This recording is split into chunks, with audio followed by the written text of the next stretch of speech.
किसान की बेटी।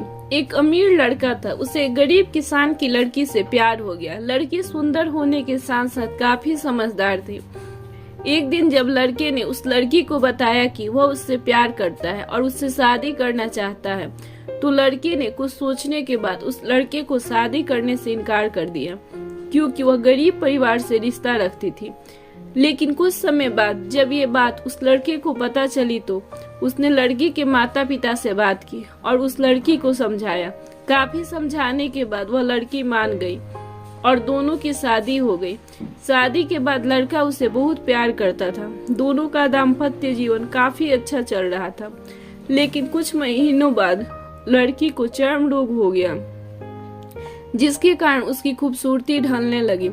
अब लड़की को यह डर भी सताने लगा कि उसकी खूबसूरती ढलने के कारण कहीं उसका पति उसे छोड़ न दे। लड़की उस चर्म रोग को ठीक करने का हर संभव प्रयास कर रही थी।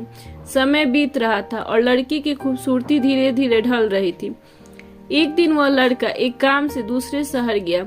लड़का जब वहां से वापस आ रहा था, तो उसके रास्ते में एक कार के साथ एक्सीडेंट हो गया। उस दुर्घटना के दौरान लड़के की आंखों की रोशनी चली गई। इस दुर्घटना के कुछ समय बाद उनका जीवन फिर से सामान्य और सुखी बीतने लगा। वह लड़की चर्म रोग की वजह से दिन प्रतिदिन कमजोर और बदसूरत होती गई, लेकिन पति अंधा होने के कारण उनका दाम्पत्य जीवन ठीक चलता रहा और दिखाई न देने के कारण वह लड़का उससे पहले की तरह प्यार करता रहा। कुछ सालों बाद बीमारी के कारण उस लड़की की मृत्यु हो गई। पत्नी की मृत्यु होने के बाद वह लड़का अंदर से दुखी हो गया और वह शहर छोड़कर जाने वाला था।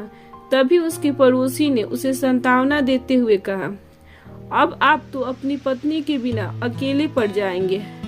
वह आपका काफी ख्याल रखती थी।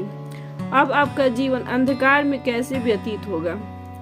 तब उस लड़के ने अपने पड़ोसी की ओर देखा और गहरी सांस लेते हुए कहा, मैं कभी अंधा था ही नहीं, लेकिन मैं यह सोचकर अंधा होने का नाटक करता रहा कि कहीं मेरी पत्नी को उसकी बीमारी और बदसूरती के कारण यह न लगे कि मैं उससे प्यार नहीं करता है। इसलिए मैं इतने सालों तक बिना कुछ कहे हुए अपनी पत्नी की खुशी के लिए अंधा बना रहा। यह बात सुनकर पड़ोसी की आंखों से आंसू छलक आए और वह लड़का वहां से उठकर चला गया। अगर आप जीवन भर खुश रहना चाहते हैं, तो आप लोगों की कमियों की तरफ नहीं, उनकी खूबियों की तरफ भी गौर कीजिए। आपका जीवन आसान हो जाएगा। Please like, comments and subscribe.